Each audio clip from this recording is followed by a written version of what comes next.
Mga pambihirang sign na gusto niyang ligawan mo siya.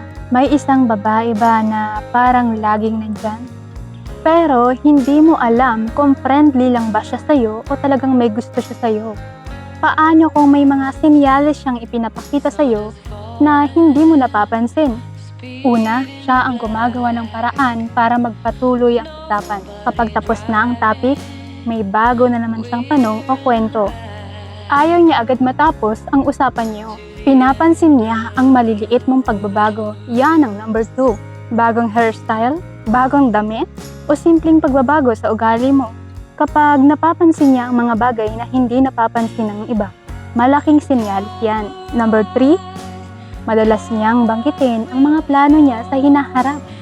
Kapag ikinukwento niya ang mga plano niya sa buhay ng kasama ka sa usapan, maaaring gusto niyang makita kung babagay ka sa mundo niya.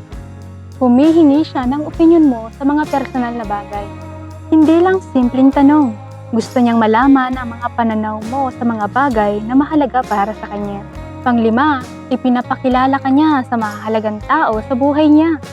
Kapag kusa kanyang ipinapakilala sa mga kaibigan niya, sa pamilya niya, sa kakilala niya, ibig sabihin ay mahalaga ka sa kanya. Pang-6, pinapadali niyang magkasama kayo. Madalas siyang available kapag niyayaya mo at hindi siya umiiwas.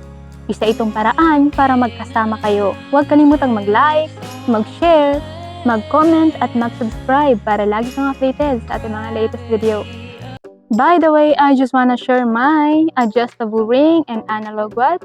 Andyan lang yan sa products at sa description. Maaari mo yun i-click para ma-direct ka na sa Orange app. Thank you for watching!